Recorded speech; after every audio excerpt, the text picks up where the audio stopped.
नमस्कार, मैं हूं दिव्या और आप देख रहे हैं आंखें न्यूज 24। मुखिया संघ और पंच सरपंच संघ के अध्यक्षों ने कहा है कि बिना परिसीमन चुनाव नहीं होने देंगे। उनका कहना है कि वर्तमान परिसीमन जनसंख्या और भौगोलिक स्थिति के अनुरूप नहीं है, जिससे पंचायतों के संचालन और विकास में दिक्कतें आ रही हैं। शासन प्रशासन सरकार चाह रही है कि संविधान और नियमावली को ताक पर रख के मन मर्जी अनुसार हम चुनाव करा दें, आरक्षण रोस्टर का निर्धारण कर दें। 1991 में जनगणना हुआ था, 2001 में परिसीमन हुआ और त्रिस्तरीय पंचायत प्रतिनिधियों का चुनाव हुआ। ग्राम कचहरी प्रतिनिधियों का चुनाव वर्ष 2006 से हुआ और अब तक संचालित है। और नए सिरे से अभी हवाई बातें आ रही है कि आरक्षण रोस्टर का निर्धारण करके और हम लोग चुनाव कराएंगे। किस आधार पर आरक्षण रोस्टर का निर्धारण करेंगे? जनसंख्या तीव्र गति से बढ़ी है। 1991 में जो बच्चा था आज वह दादा परदादा बनने की ओर अग्रसर है और सरकार चाहती है अनंत आनंद में अपना कोरम पूरा करना। संविधान का अपमान, नियमावली को धज्जी उड़ाने का अधिकार किसी को नहीं है। इसलिए हम लोग त्रिस्तरीय एवं ग्राम कचहरी के प्रतिनिधि, पूर्व प्रतिनिधि एवं आम जनता जिनको परिसीमन के आधार पर नया आयाम मिलेगा, नए नए युवा निर्वाचित होकर आएंगे। हमारा राज्य में 8053 पंचायत के जगह लगभग 20,000 पंचायत होंगे।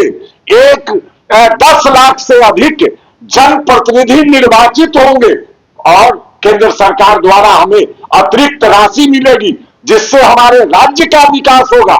अगर ऐसा ये नहीं होने देंगे तो हम लोग भी सड़क से सदन तक लड़ने के लिए कमर कस कर तैयार है। बाज नहीं लेंगे, हर हाल में सरकार परिसीमन कराए।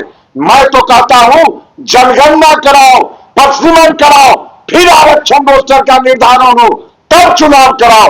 अन्यथा सड़क से सदन तक हम संघर्ष के लिए शंखनाद करते। बहुत जरूरी है परिसीमन और हमारे मुखिया महासंघ के अध्यक्ष जी और ग्राम कचहरी के अध्यक्ष जी ने बता ही दिया है, पूरे एकदम डिटेल्स में बता चुके हैं।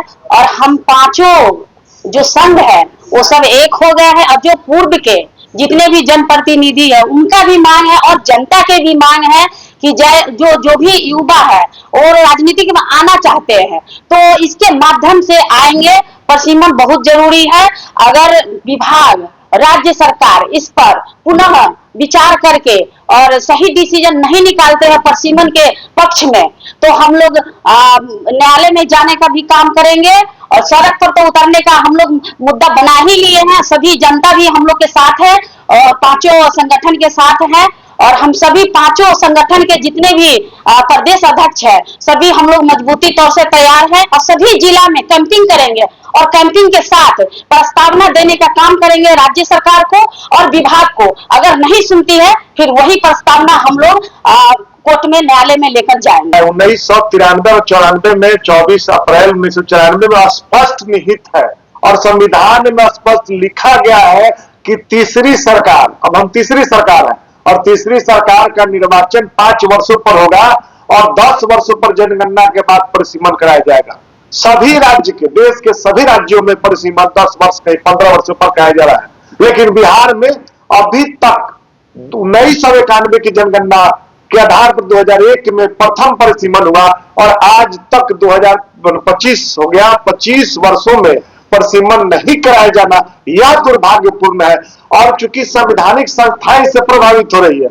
आज पंचायतों की आबादी 15 से 20 हजार हो गई है। सरकार को बताना चाहिए, संबंधित हम लोग सबसे डिमांड भी हम लोग करने का काम किया है कि 25,000, 20,000, 30,000 किसी शहरी क्षेत्रों के आसपास पंचायतों की आबादी 15,000 तक हो चुकी है, भले 50,000 तक हो चुकी है। तो सवाल यह है कि भौगोलिक दृष्टिकोण से हर प्रखंड में 2-4 पंचायतों की दूरी 15 किलोमीटर तक रेडियस में है और जो स्थितियां हैं, जो प्रशासन सही ढंग से नहीं चल पाता है। वित्त आयोग से राशि हमें कम पंचायत की संख्या के कारण, चूंकि अधिक जनसंख्या में एक पंचायत बनाया गया, हमें उस 15वीं वित्त आयोग और अन्य वित्त आयोग राशि का भी नुकसान उठाना पड़ रहा है। तो हम लोगों का साफ साफ है कि पंचायतों का परिसीमन अनिवार्य रूप से होना चाहिए। न्यूज़ 24 देखते रहिए, 24 आवर्स देखते रहिए और दुनिया की अच्छी और सच्ची खबरों से अवगत होते रहिए। आंखें न्यूज़ 24 कभी नहीं करेगा आपको बोर। अगर आपने अभी तक हमारे चैनल को सब्सक्राइब नहीं किया है तो हमारे चैनल को जल्द से जल्द सब्सक्राइब करें, लाइक करें, शेयर करें। राजधानी पटना में कई वर्षों से शिक्षा में उत्कृष्ट योगदान दे रहा है Lohia Nagar Mount Carmel High School Kankarbagh Patna, जहां नर्सरी से कक्षा 12वीं तक की होती है पढ़ाई। 10वीं और 12वीं बोर्ड परीक्षा में 100% अंक का रिकॉर्ड। एक ऐसा स्कूल जहां पठन पाठन के साथ साथ बच्चों के संपूर्ण विकास का रखा जाता है ख्याल। खेलकूद, सांस्कृतिक गतिविधि, मैथ ओलंपियाड, साइंस ओलंपियाड और बहुत कुछ। आज ही कराए नामांकन की प्रक्रिया जारी है। संपर्क करें DS/16 Gayatri Mandir road, housing board colony east, Indira Nagar, Kankarbagh, Lohia Nagar, Patna. हमारा पिन कोड है 800020।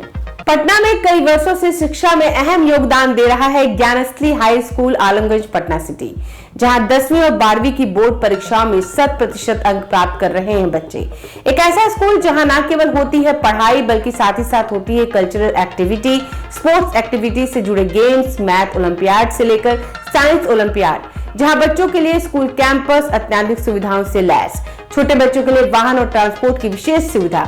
तो देर किस बात की, आज ही कराएं अपना नामांकन Gyansthali high school Alamganj Patna city में, जहां नामांकन की प्रक्रिया जारी है। संपर्क करें पुलिस चौकी Alamganj main road near Alamganj थाना, पटना, बिहार 800007।